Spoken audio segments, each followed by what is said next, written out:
Hey guys, welcome back to my channel number one education. आज हम पढ़ेंगे class 10th का third chapter the midnight visitor from the book footprint without feet. The writer of this chapter is Robert Arthur. He is a well known writer for his genre fiction in mysteries. और ये story भी कुछ ऐसी ही है, mystery story है। और इसमें जो कैरेक्टर्स हैं वो तीन कैरेक्टर्स हैं। वन इज़ ऑजिबल, second is Max and third is Fowler. Where as ऑजिबल और मैक्स जो हैं वो स्पाइज हैं, मतलब जासूस हैं, और फॉलर जो है वो एक राइटर है। इस स्टोरी में ये होता है। नहीं, स्टोरी में जाने से पहले एक बात बताओ, आज तक जितने भी जासूसों के बारे में सुना है, तो अगर मैं अभी क्वेश्चन पूछूं कि जासूस कैसा दिखता होगा, तो आप सब क्या सोचोगे? सोचो, क्या सोचोगे? यही सोचोगे कि टॉल होगा, लीन होगा, एक्टिव होगा, हैंडसम सा दिखता होगा, हैट पहनता होगा, ब्लैक कोट पहनता होगा, और कनिंग होगा, शार्प जॉ लाइन होगी, और ये सब फीचर्स, राइट। बट ऑजिबल जो स्पाई हैं, जो जासूस हैं, he is completely opposite. He is completely opposite to all these features of a spy. ये कम्प्लीटली ऑपोजिट होते हैं। जैसे आज तक हमने जितना भी मूवीज़ में स्पाइस देखे हैं उन सब से। तो स्टोरी कुछ इस तरह से शुरू होती है कि ऑजिबल से मिलने एक राइटर आता है जिनका नाम होता है फॉलर। और वो बहुत ही ज़्यादा अच्छे राइटर होते हैं, बट अब उनके पास स्टोरीज़ के लिए आइडियाज़ नहीं हैं। तो वो ये डिस्कवर करते हैं कि ऑजिबल एक स्पाई है, एक जासूस है। तो इनके पास, इनकी लाइफ में कुछ ना कुछ ऐसा ज़रूर हुआ होगा जिस पे मैं स्टोरी वीव कर सकता हूँ। मतलब अगर मुझे कोई तुल मिल जाए तो मैं उस पर पूरी स्टोरी बुन सकता हूँ और फिर अपनी ऑडियंस को वो सर्व कर सकता हूँ कि ये नई स्टोरी है। ठीक है, तो वो उनके पास आते हैं, कुछ समय बिताते हैं उनके साथ। पर उन्हें ये नहीं पता होता कि ऑजिबल जो है वो बहुत ही ज़्यादा फैट पर्सन है, चबी हैं। और उन्हें देख करके कोई भी ये पता नहीं लगा सकता कि वो एक जासूस हैं। अब ये होता है कि वो ऑजिबल के रूम में वापस आ रहे होते हैं। वो एक फ्रेंच म्यूज़िक हॉल में बैठे होते हैं और वहाँ से वापस आ रहे होते हैं।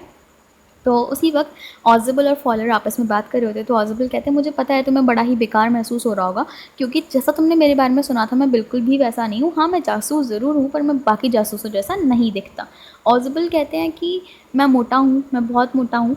पर एक बात ऑजिबल की जो नोट करने वाली है, जिस पर क्वेश्चन भी बन सकता है, वो ये है कि ऑजिबल बहुत सारी जगह रहकर आए हैं, बहुत सारे उन्होंने केसेस सॉल्व करे हैं।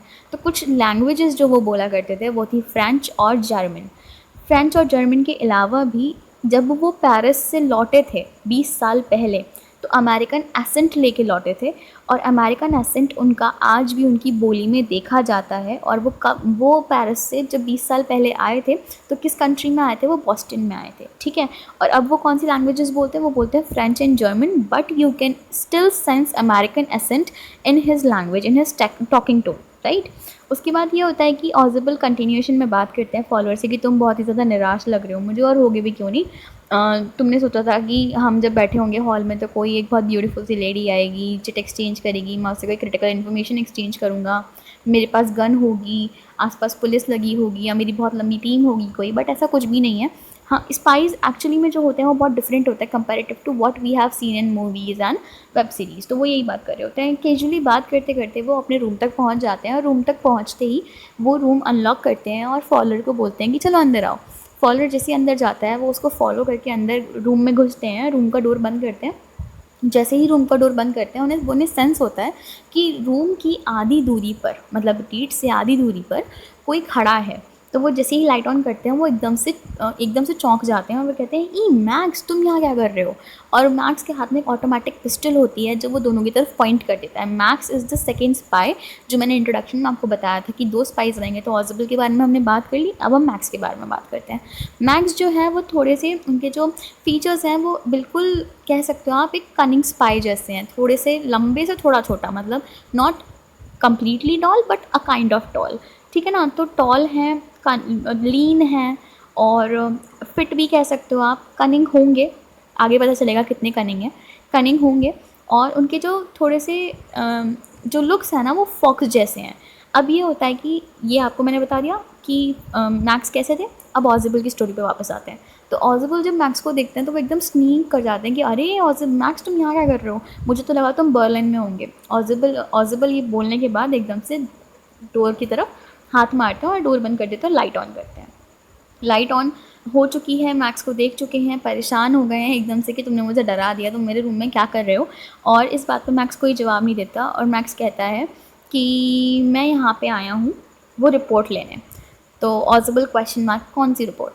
तो वो कहते हैं वही रिपोर्ट जो आज तुम्हारे पास आने वाली है, जो जिसमें सारी न्यू मिसाइल्स के बारे में है। और इसी टॉपिक के बारे में ऑजिबल जब कॉरिडोर से आ रहे थे तो फॉलर से बात कर रहे थे कि अभी तक तुमने मेरी लाइफ में ऐसा कुछ नहीं देखा है हैपनिंग होता हुआ जो एक स्पाई की लाइफ में होना चाहिए, बट अब तुम देखोगे एक कुछ हैपनिंग सा डॉक्यूमेंट जिसके पीछे बहुत सारे लेडीज़ और बहुत सारे जेंट्स ने अपनी जान गंवा दी है और दांव पे लगी हुई है।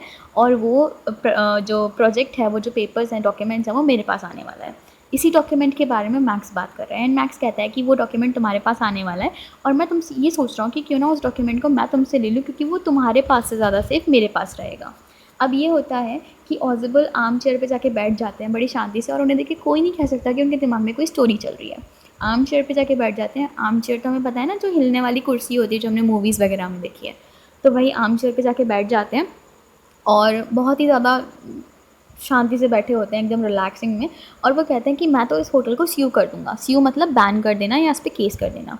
तो फॉलर एकदम से शॉक, क्यों क्यों बैन कर दोगे? मैक्स भी एकदम क्वेश्चन मार्क। तो वो कहते हैं यार मुझे एक दिक्कत है, इस बालकनी से हर बार कोई ना कोई आ जाता है मेरे कमरे में। तो फॉलर ये सोच रहा था मेरे दिमाग में कि यार ये बालकनी कहाँ है, ये तो एक नॉर्मल विंडो है।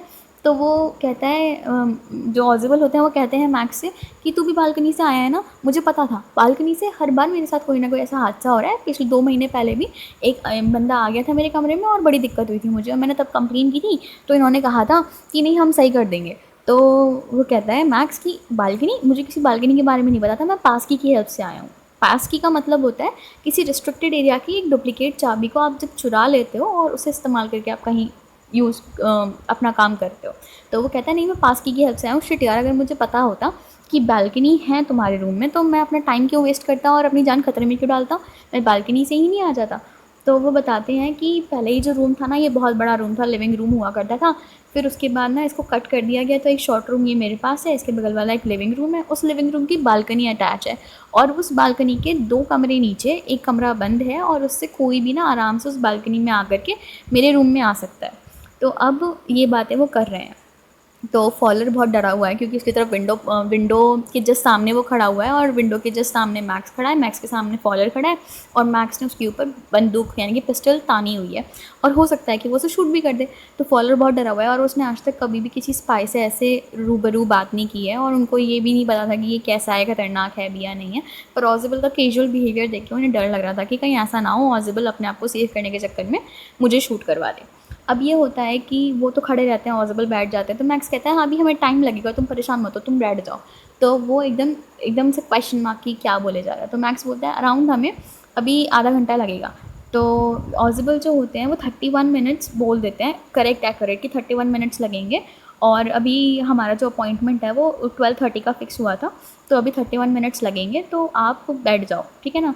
और कहता है बैठ जाओ चिंता मत करो तुम बैठ जाओ। इतने में ये होता है कि एकदम से दरवाजे पे बहुत ज़ोर ज़ोर से कोई नॉक करने लग जाता है।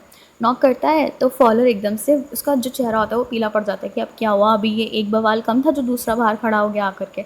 तो वो दरवाज़ा बहुत ज़ोर ज़ोर से कोई पीटने लगता है, दरवाज़ा धपधपाने लगता है कि खोलो। तो मैक्स एकदम शॉक, मैक्स कहता है कौन है? तो ऑजिबल कहता है कि अब यार इतने इंपॉर्टेंट डॉक्यूमेंट्स आने वाले थे तो मैंने पुलिस से कहा कि आप मेरे पे चेक रखना, आप आते रहना कुछ टाइम बाद और मुझे चेक करते रहना, कहीं ऐसा ना हो मेरा मर्डर वर्डर हो जाए या कोई मेरे से वो डॉक्यूमेंट्स छीन करके भाग जाए। तो डेफिनेटली पुलिस ही होगी, या तो वो डॉक्यूमेंट लेके आई होगी नहीं तो वो मुझे चेक करने आई होगी। अब मैक्स एकदम शॉक हो जाता है। मैक्स कहता है कि ये क्या बकवास है। मैक्स कहता है कि इनको वापस भेज दो। वो बोलता है देखो मैक्स अब तुम क्या करोगे तुम खुद सोच लो, क्योंकि पुलिस बाहर खड़ी है, वो दरवाज़ा बजा रही है। अगर मैं दरवाज़ा नहीं खोलूँगा तो डोर तो अनलॉक है, वो तो अंदर आ जाएंगे खोल करके, और अगर वो अंदर आ गए तो वो तुम्हें शूट करने से पहले एक बार नहीं सोचेंगे क्योंकि फॉलोअर तो मेरे साथ ही रह रहा है। दूसरी चीज़, अगर मैं दरवाज़ा नहीं खोलता हूँ तो वो दरवाज़ा तोड़ करके अंदर आ जाएंगे। तो अब तुम डिसाइड करो तुम्हें क्या करना है। मैक्स बहुत ज़्यादा डर जाता है पर वो दिखाता नहीं है। अब उसके दिमाग में एक बात आती है कि इसने कहा था बालकनी है, तो वो एक पैर बालकनी की तरफ लटका लेता है, मतलब विंडो से बाहर लटका लेता है और कहता है मैं यहाँ बालकनी में वेट कर रहा हूँ तो मैंने वापस भेजो। तो वो कहते हैं कि ठीक है। तो वो फॉलर गेट खोलने के लिए आगे बढ़ता है लेकिन उसे वो ऑजिबल इशारा कर देता है, वो रुक जाता है। मैक्स कहता है मैं यहीं वेट कर रहा हूँ, दरवाज़ा खोल करके इनको भेजो और फिर मैं अंदर आ जाऊँगा। ऑज़वेल कहते हैं ठीक है। तो मैक्स जैसे ही दूसरा पैर नीचे निकालता है, वो देखता है वहाँ कोई बालकनी नहीं है, पर जब तक वो नोटिस कर पाता है वो नीचे गिर चुका होता है, और वो नीचे गिरता है तो वो बहुत ज़ोर से चीखता है और उसकी डेथ हो जाती है। अब ये बात आई वापस से सीन आता है रूम के अंदर, तो ऑज़वेल दरवाज़ा खोलता है तो एक वेटर होता है। तो वेटर कहता है कि ये आपने जो ड्रिंक्स मंगाई थी जब आप लौट करके आ रहे थे फ्रेंच हॉल से, ये वही ड्रिंक्स मैं लेकर के आया हूँ। तो जो फॉलोअर होते हैं वो बोलते हैं ड्रिंक्स वेटर, पुलिस कहाँ गई? तो ऑज़वेल कहते हैं कोई पुलिस नहीं है, ये मैंने सिर्फ एक स्टोरी वीव करी थी ताकि ये मैक्स से बच पाएँ, और ना ही वहाँ पे कोई बालकनी है। और वेटर वहाँ पे वो ड्रिंक्स खोल के रख जाते हैं, मतलब वो जो ड्रिंक होती है उसकी बॉटल खोल के रख जाते हैं, दोनों ग्लास फिल करके रख जाते हैं और वहाँ से चले जाते हैं। अब फॉलोअर अभी तक जो एक बैड इमेज बना करके बैठा हुआ था इनकी अपने मन में कि यार ये तो एक स्पाई ऐसे ही हैं लेज़ी टाइप के, इनकी तो लाइफ में कुछ भी हैपनिंग नहीं है, और उन्होंने सडनली एकदम से इनका ऐसा रूप देख लिया कि इन्होंने एक दूसरे स्पाई को बेवकूफ़ बना दिया। ऑल्दो वो ज़्यादा एक्टिव लग रहा था और ये कम एक्टिव लग रहे थे, तो फॉलोअर बहुत ज़्यादा इनसे इम्प्रेस हो जाता है और एकदम से ऐसा लगता है कि बहुत ही ज़्यादा हैपनिंग कुछ उनकी लाइफ में हो गया फॉलोअर के सामने। एंड वो कहते हैं कि पर आदमी तो बाहर है बालकनी में, वो बोलते हैं वहाँ कोई बालकनी नहीं है, मैंने उसे बेवकूफ़ बनाया था, it was all a story, और अब वो नीचे गिर चुका होगा। So guys this is the story written by Robert Arthur, this is the complete summary of your chapter. I hope आपको चैप्टर समझ में आया होगा। दूसरी बात ये यहाँ से एक बहुत इंपॉर्टेंट क्वेश्चन बन सकता है, या टाइटल को अगर आप समझना चाहो तो यहाँ पे मिडनाइट विजिटर्स की 2 लोगों को टारगेट किया जा सकता है इस क्वेश्चन के लिए। पहला मैक्स, क्योंकि वो भी मिडनाइट विजिटर ही था। दूसरा वेटर। तो क्वेश्चन को समझना, और अगर हो सकेगा तो मैं भी क्वेश्चन की वीडियोस और पोस्ट करूँगी, जैसा भी आप कमेंट सेक्शन में ज़रूर मेंशन करिएगा। वीडियो को लाइक करिएगा, चैनल को सब्सक्राइब करिएगा, अगर पसंद आया तो अपने फ्रेंड्स के साथ शेयर करिएगा, और stay home, stay safe. Thank you.